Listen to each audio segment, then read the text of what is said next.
secret abductions.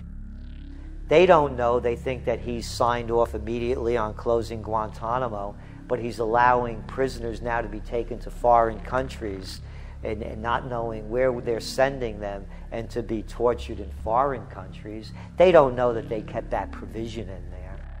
Obama is now continuing the practice of secret arrest, secret prisons, and most importantly, indefinite detention without trial.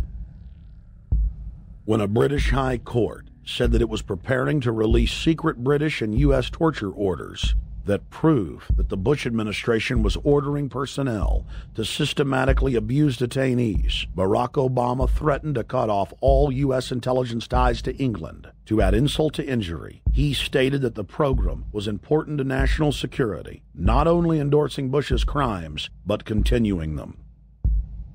Obama voted for a reinstatement of the Patriot Act.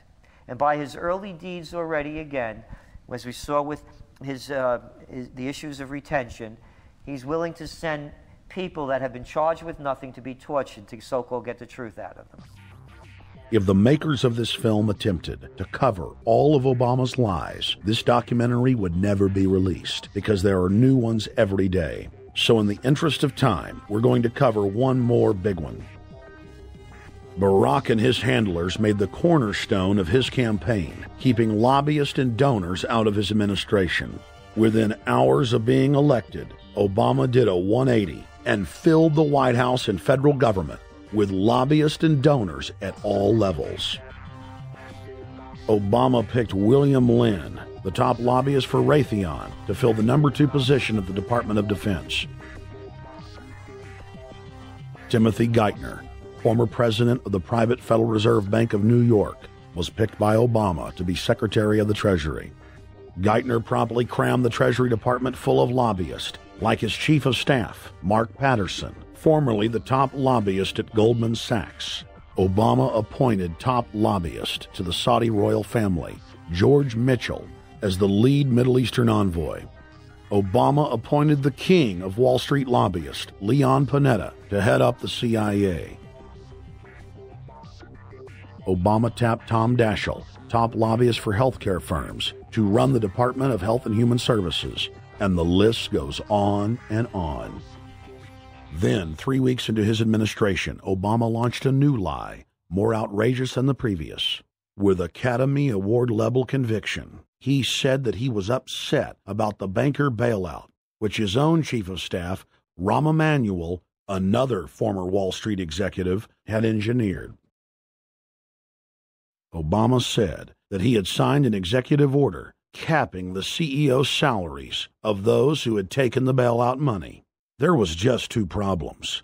All the major banks and brokerage firms were exempt, and the new order only dealt with any future bailouts. And those were to be on the honor system. What gets people upset, and rightfully so, are executives being rewarded for failure. AIG, Bank of America, and Citigroup, which have received billions in bailout money, don't fall under this plan. Only banks negotiating future agreements with the government will be restricted. But this appears to be built on an honor system, and White House Press Secretary Robert Gibbs had a hard time explaining how enforcement would work. Well, let me get, I will get clarification from Treasury on that. Generally speaking, this is already the biggest liar and the biggest disappointment that we've seen in recent history. And again, qualitatively beyond the rather low standards set by Bush the Elder and Clinton in terms of delivering on promises. Bottom line, Obama is a fantastic actor and an even better liar. His track record is clear. He has done the opposite of everything he told the people he would do. They'll make up one lie after another. And if you believe these people, knock yourself out. I don't believe a word they say. Within 1 month of the passage of the first banker bailout bill, the press reported that over $5 trillion had just disappeared out of the U.S. Treasury. By December, the amount of money that had been stolen had reached $8.5 trillion. The leadership of both political parties circled the wagons and would not discuss where the money had gone. In the Fed! In the Fed! In the Fed!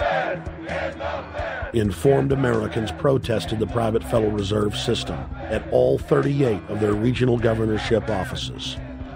Arrest Bernanke and Paulson! Arrest all the criminals that stole the banker bailout money! It was refreshing to see people standing up against the real power structure, not being distracted by the elite's frontmen like George W. Bush and Barack Obama. We traveled to Dallas, Texas to cover We the People taking on the real enemy. Hey, I want to talk to the workers up there on the parapet, the ones smoking cigarettes that just jumped back. You're with the American people, we know that, but understand, ask the workers inside. You're not in a federal government building, you're in a private Federal Reserve that uses that name as a fraud.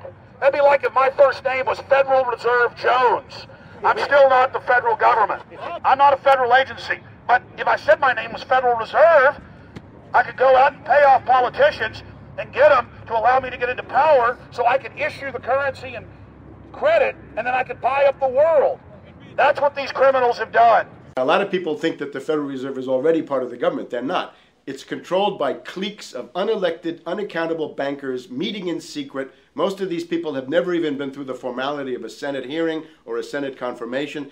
They claim that they're part of the U.S. government. They masquerade as if they were part of the U.S. government. But in reality, this is a purely private operation. Jackals, hyenas, raptors, all of them loyal, not to the American people, but to the Wall Street banks, which is where most of them come from. Everyone is pointing to Barack right now, President Obama, as saying, you got to get the economy together. You got to get the economy together. When in fact, the president has very little to do with the economy. It's the Federal Reserve chairman that at least sets the policy. That's a privately owned company, the Federal Reserve Bank. They set the agenda.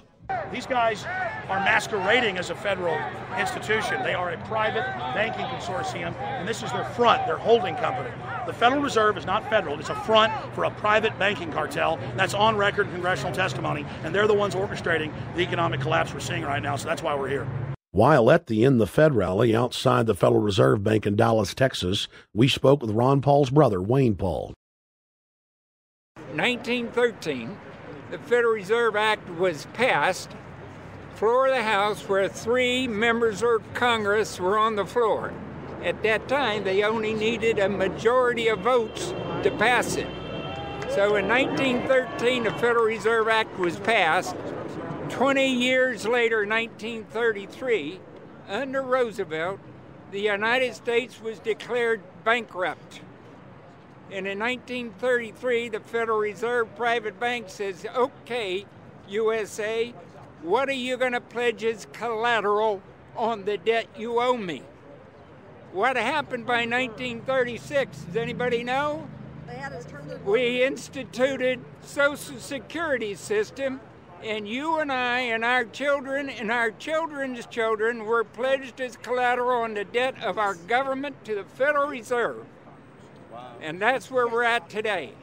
It took 20 years to make this country bankrupt, and since then, our government has operated under emergency powers of our government.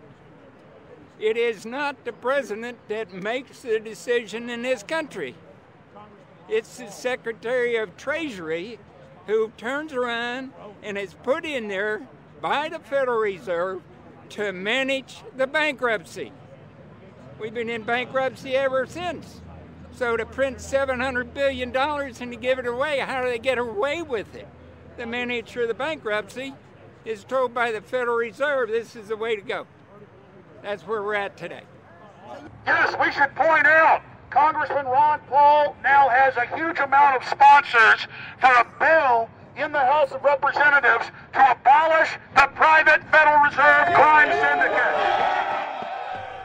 In 1913, the money power of the country was taken away from the people. By constitutional privilege, it belongs with the Congress, but it was given up in the Federal Reserve Act. The Federal Reserve is no more federal than Federal Express, but yet it has the power to determine the direction of use of money in our economy. If we could take that power back and put the Federal Reserve under Treasury, we start to be in a position of being able to control monetary policy on behalf of the United States people.